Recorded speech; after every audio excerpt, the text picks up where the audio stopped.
Hello, good day everyone. This is the Maritime Aviator blog journal session 0095. So this is Neil speaking. I haven't updated my blog entry for quite some time now, but I don't see, to be honest, to be reason to update it kind of frequently because nothing is currently going on within me for this past few weeks. So sorry, I have to bottom this one.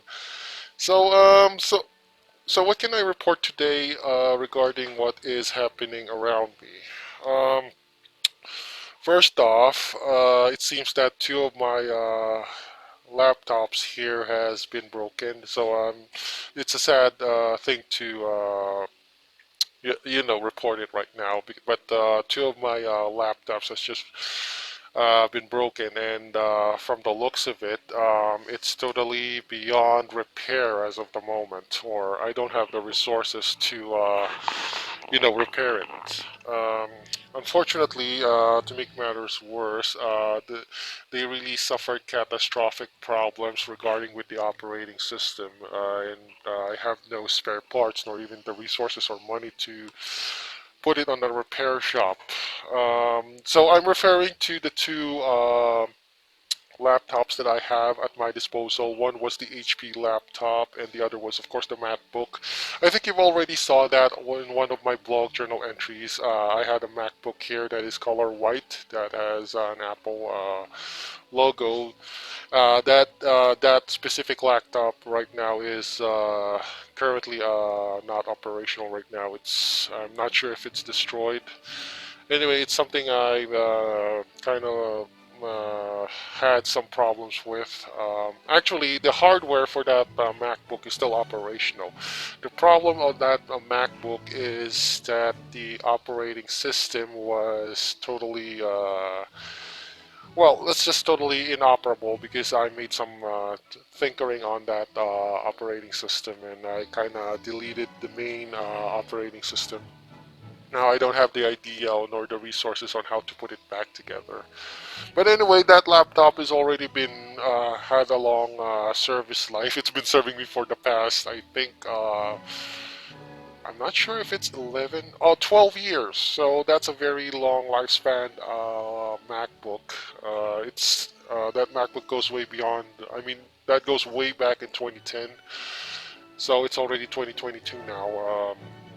Like I said, it has, it's been on my service for a very long time now, for 12 years. It's just a shame that it could have gotten far longer than its work.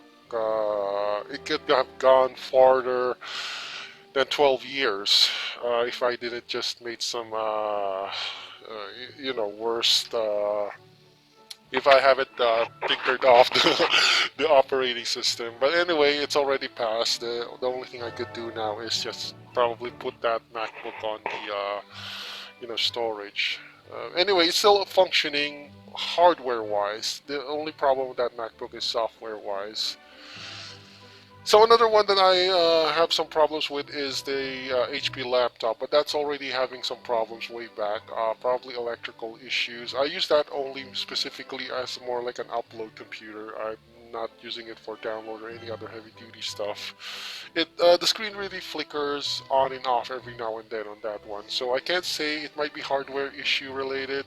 Not sure, but the thing that it had suffered a catastrophic failure was because its backup drive wasn't detected by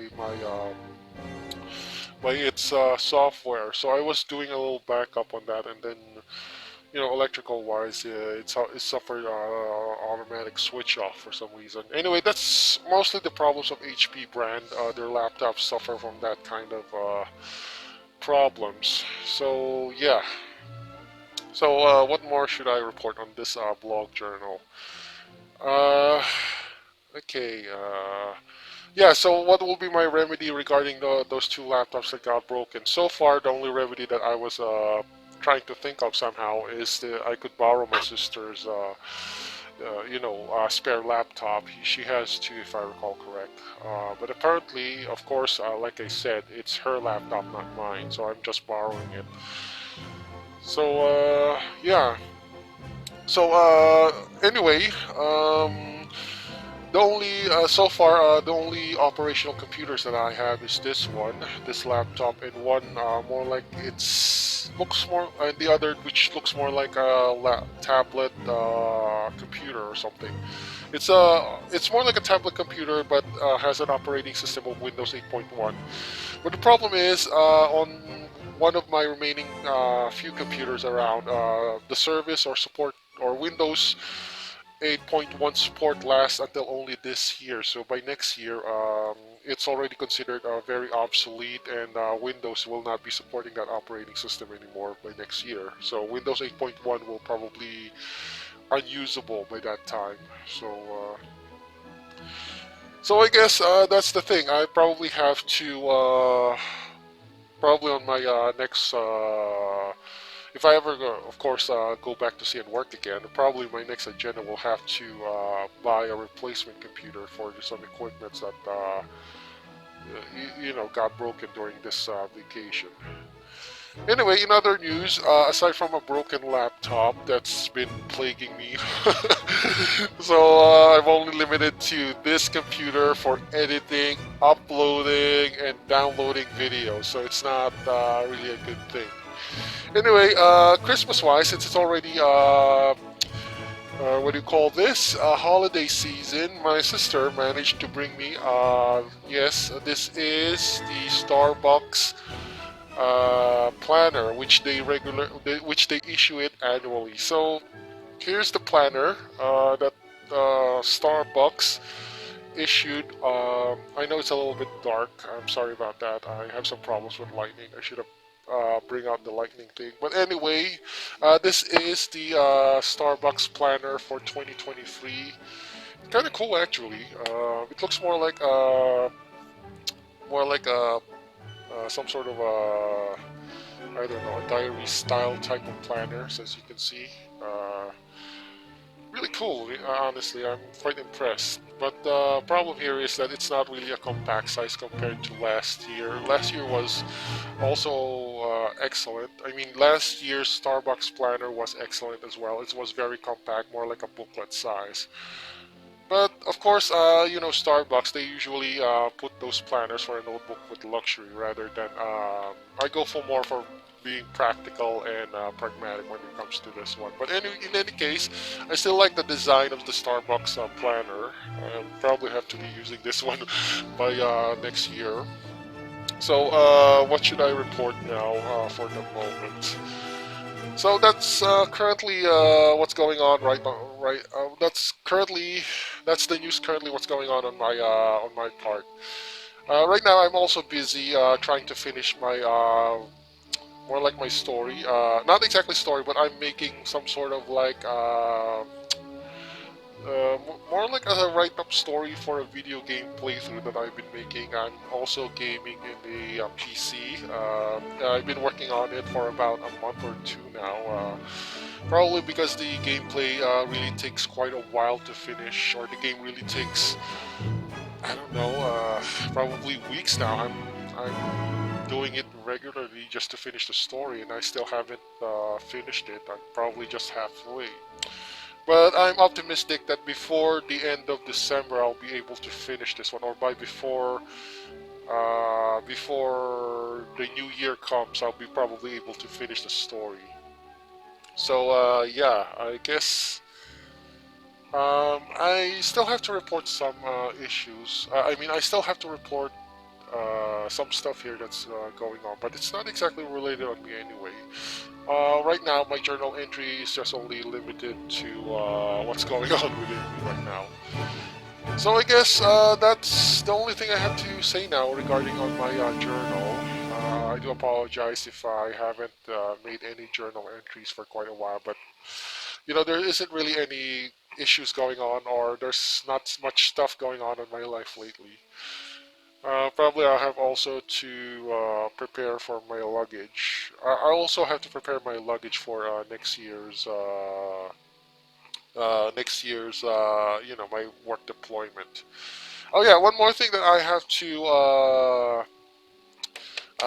to mention on my journal right now is that the company I'm working with, or the manager or crewing manager, kind of like asked me if when was the month I'm available for deployment. I replied it on my Facebook Messenger that on to the general manager that I am not be able to be, what I meant to say was that my availability will still be as far as January. So for the rest of the Christmas season right now, I'll be staying at home.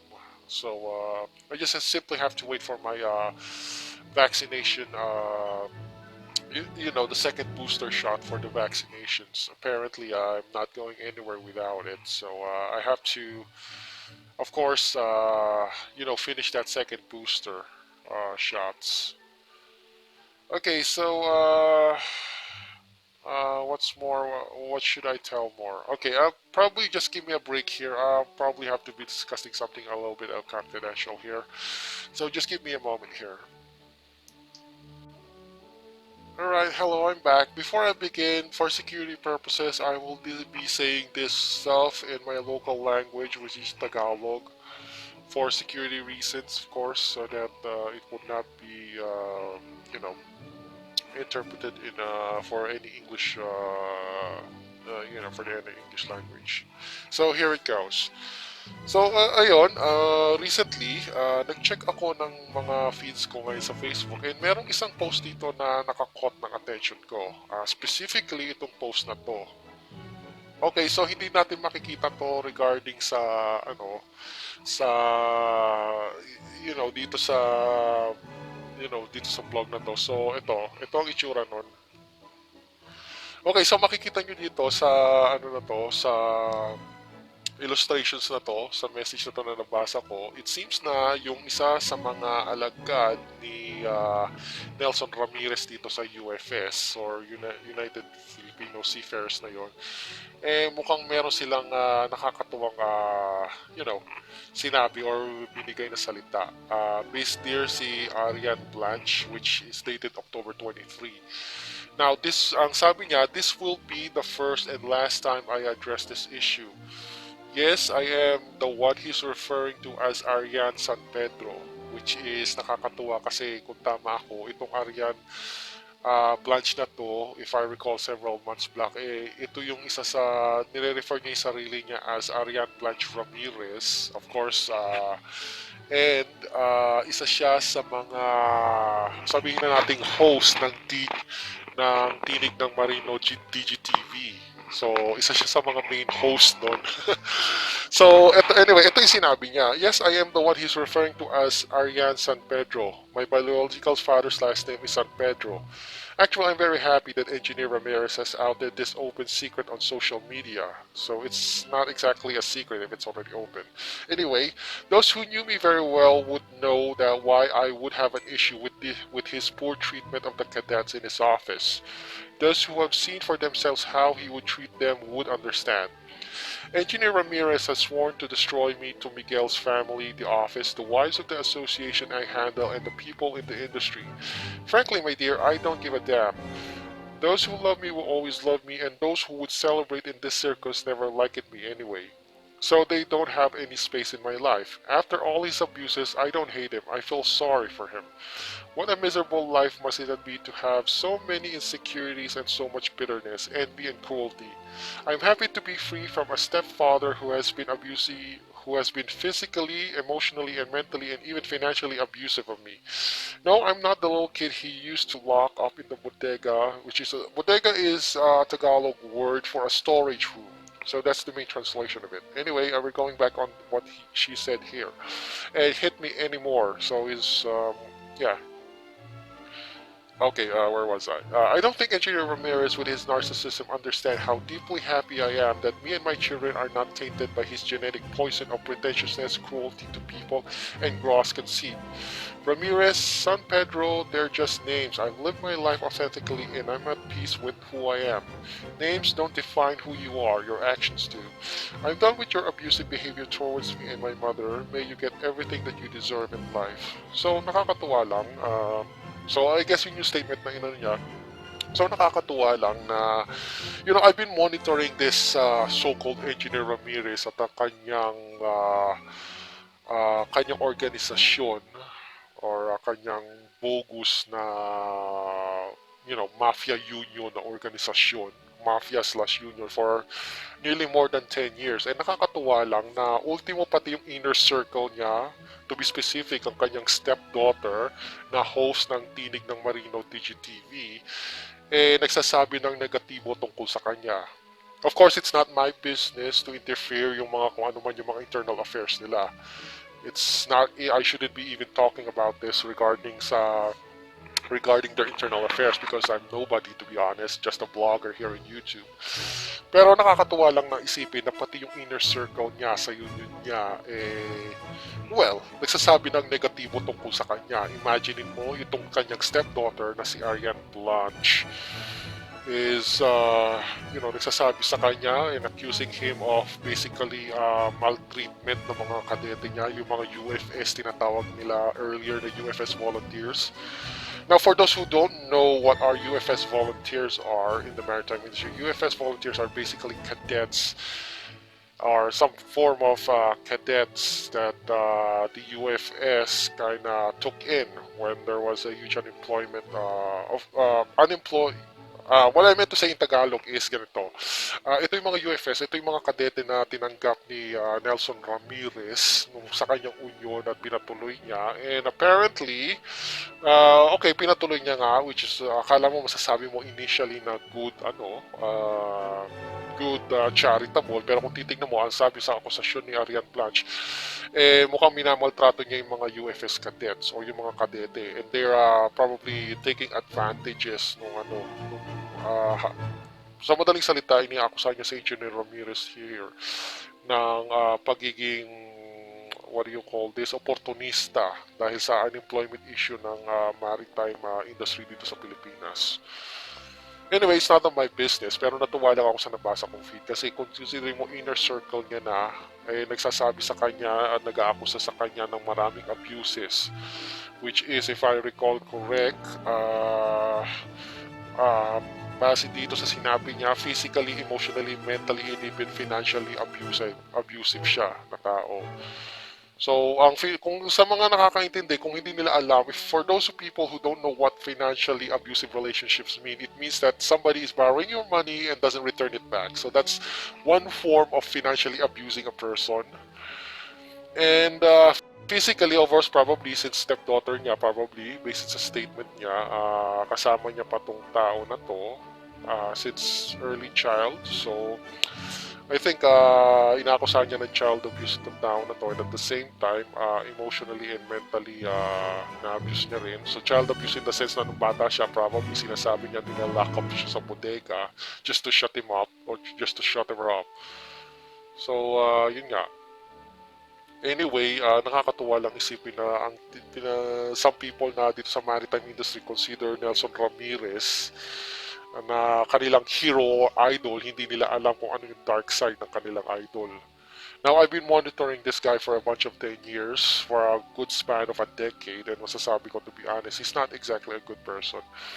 Marami na nakakarating din sa akin na rumors, for now, wala naman din akong preba, pero mayroon nagsasabi sa kanya na yun nga, he's basically abusive regarding sa mga tao sa paligid niya. So, yun nga. So, nakakatuwa lang isipin na yung inner circle niya na kinukonsidera niya na, kanyang stepdaughter, yung pa mismo mag-aakusa din sa kanya. Actually, hindi lang naman siya ang nag-aakusa dito kay Nelson Ramirez. Maraming tao nag-aakusa sa kanya. Even yung mga former UFS boys na naglingkod dito sa sa organisasyon niya na UFS, ang sinasabi din pretty much ganun din. Now, I'm not sure if I have a captured screenshot here, pero yun nga. So, ang sa akin lang, although it's none of my business kung ano man ang internal affairs niya, it only verifies or corroborates some statements that have been said by yung associate nitong Engineer Ramirez. Actually, he shouldn't be considered engineer. He's not even considered to be seafarer kung titignan mo. Kung titignan mo yung background niya, if you investigate it clearly, katulad ng ginawa ko several years back, hindi naman siya sabihin na nating graduate ng Seaman. Hindi nga siya nag-take ng ng course para sa study ng Seaman. In fact, hindi nga siya hindi nga siya could be considered engineer kasi high school graduate siya, hindi siya college graduate. So, isipin mo. So, kaya ang pakilala niya is engineer, pero kung titignan mo by profession, naglingkod siya ng second engineer. Well, kasi nung time na yun, yung pagsisiman na yun, hindi pa required ang college studies regarding sa pagsisiman. Ngayong generation ko, required na 100% na kailangan bago ka mag-isiman, kailangan graduate ka ng pag-aaral ng seaman. So anyway, nakakatuwa lang na kasi itong taong ito, ina-idolize ng karamihan ng mga tao, pero specifically yung kanyang mga fans ng UFS Boys, pero hindi nila alam kung ano specifically ang ugali ng taong ito. Anyway, I'm not much to know, I'm not here much to talk sa mga ganitong bagay, pero masasabi ko lang in general public na you should not trust your faith sa isang tao na merong narcissist problem and I don't know, pero yung mga statements niya that I've been monitoring for the past 10 years, it only shows na isa siyang pathological liar. So you can Google and Wikipedia kung ano yung pathological liar.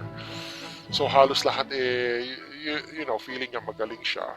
So sabihin na natin, and nakita niyo naman yung harassment niya siguro for the past several years sa kanyang website. Pinagmamalaki niya yung mga awards niya, pero considering kahit nga may awards ka, that doesn't necessarily mean na hindi siya asshole to begin with. Now, on this statement, regarding lang doon sa nabasa ko dito sa feed ko, nakakatuwa lang isipin na ultimo sarili mong anak or stepdaughter, inakusahan ka to be, abusive na tao at mayroon kang problem sa pag-iisip. Like, pagiging narcissist mo and pretentious na, yun nga, to the point na sinabi pa ng stepdaughter mo is that I am happy that me and my children are not tainted by his genetic poison, ibig sabihin pangit na lahi, of pretentiousness, cruelty to people, and gross conceit. So probably ang sinadahilan na sabi ng stepdaughter niya is dito is yung maltreatment ng kanyang regarding ng mga UFS cadets. No, anyway, I'm not exactly internal problems nila yan. Pero may nakausap din naman ako dati na taga UFS cadets na nagko-corroborate sa ganitong ganitong statements. I don't have my file right now here kung ano yung sinabi nun. Pero meron siyang sinabi along the lines na something about Nelson Ramirez being a total deep shit sa pag-uugali. Unfortunately, I don't have a copy here on my iPad. So, teka, just give me a moment. I'll probably have to take a look on that. Okay, so ito, hinalungkot ko ngayon yung hinalungkat ko yung files na sabi sa akin ng isang let's just say nakausap ko dati na UFS na volunteer na dati naglilingkod kay Ramirez, former UFS volunteer of course. So ito yung sabi niya sa akin sa message. Sir, dun sa pinost niyo ukol kay Nelson Ramirez, totoo po lahat yun. Napakasama po ng taong yan. Ako po ay dating volunteer cadet ng UFS. Naka-assign po ako sa Tinig Marino Department. Kasama ko po yan nagli-layout ng dyaryo at nakatokang photographer ni Sir Ramirez tuwing sa events na dinadaluhan niya. Grabe po pang mamaliit ng tao niyan. I'm just saying this as what the UFS directly told me during one of my conversations with a former UFS volunteer. So here's what the exact words that he said. Grabe po ang pamamaliit ng tao niyan. Kaming mga kadete dito sa opisina ay araw-araw niyang minumura. Madalas po kaming sinasabihan, mga putang ina kayo ang may kailangan sa akin, hindi ako ang may kailangan sa inyo, mga gago. Ginawa nilang mga personal na katulong ang mga kawawang volunteer cadets. Nagmula sa paglilinis ng inuupahan nilang unit sa Judesco Terrence Ermita, pagluluto ng pagkain, pagbabalot ng dyaryo, deliver sa kumpanyang nakasubscribe hanggang sa pagbibenta ng mga ito sa kalaw ay sa amin niya pinapagawa. Pati pagmamasahe sa kanilang pag-asawa gabi-gabi ay sa mga kadete pinapagawa. Naka 7 months Naka 7 months ako doon, stay in na volunteer cadet. Kaya alam ko po itong lahat. Kusa na po akong umalis nung makita ko na walang nangyayari at ang pangakong nilang i-refer nila kami sa mga kumpanya ay hindi natupad. Sa kabuting palad ay nakahanap po ako ng kumpanya sa sarili kong sikap at ngayon ay sumasakay na. Kawawa po ang mga kadete dyan sa sa taong yan. He's referring specifically to Mr. Ramirez, Nelson Ramirez. Pati na ang mga seaman na lumalapit ng tulong kay Ramirez ay nakakatikim ng salita sa kanya. Minsan may dumulog sa seaman para magpatulong sa illegal dismissal ng agency nila. Pero hindi siya tinulungan ni Ramirez dahil ang katwiran niya mag-isa ka lang nagre-reklamo. Ang gusto niya kasi ay yung maraming mag-file ng case, lawsuit kumbaga, para may media mileage at ginagamit niya sa kanyang so-called victories. So isipin mo, pati mga victories niya pala ay scripted or calculated. Vain po ang taong yan. So for those who don't understand vain means mayabang. Mas priority ang media mileage, kaya nagpapapansin kaya naman mapapansin mo na parang hindi niya kayang magpa-picture sa mga kilalang tao. Wait, I think I made a mistake. Okay, I'm just gonna repeat this one. Vain po yung tao yan, mas priority ang media mileage, kaya naman magpapapansin po para hindi niya kayang magpa-picture sa mga kilalang mga tao. So, yun. Yun ang sinabi ng words ng isang UFS UFS volunteer na nakausap ko years back, way back 2016 kung tama ako. That's already at least 7 years now. So isipin mo, hindi lang ito yung tao na nagsasabi na, hindi lang yung stepdaughter niya nagsasabi na, na total asshole tong si Ramirez, miski yung isang dating UFS volunteer nagsasabi na rin.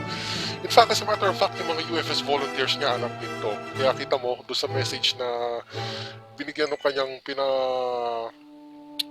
pinakawalan ng kanyang stepdaughter, nakita mo na yung mga UFS na kadete hindi man lang mag-comment para harasin itong tinatawag niyang Arian Blanche San Pedro, or formerly known as Arian Blanche Ramirez. So, yun nga. Biro mo, deep inside alam ito din ng mga UFS volunteers kung ano yung sinidescribe ng kanyang stepdaughter at ng isang former na UFS na ka-member nila. Pero hindi lang ito sa mga inner circle ni Ramirez ang nagreklamo regarding sa pagiging total dickwad ni Nelson Ramirez. Alam niyo yung dating associate niya regarding tinatawag si Chief Engineer Lorque, kung tama ako, which just way back way back 2016, 2017 kung tama ako. Yung isa pa, yung Jose niya yata, all of them corroborate yung accusations nila regarding kay Ramirez na minamaltrato niya yung kanyang mga UFS volunteer cadets. So wala lang, and most people hindi nila alam kung ano yung nature talaga nitong taong ito. Anyway, most people still defend this guy, pero kung titingnan nila, I hope they will making a good decisions na dinidefend nila yung taong nito kung alam nila. No, anyway, personally, ako din nakaranas ng hindi magandang treatment sa kanya. Remember yung binanggit niyang isang seaman na lumalapit sa kanya?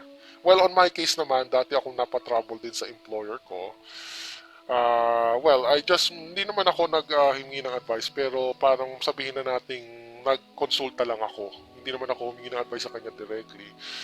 Now, I do understand na kung ang UFS, itong union na to, can turn down yung mga taong humingi ng tulong sa kanya because syempre, may mga limitations din ng mga union. May mga cases na hindi nila kaya yung mga employer na nireklamo. So, I can respect that.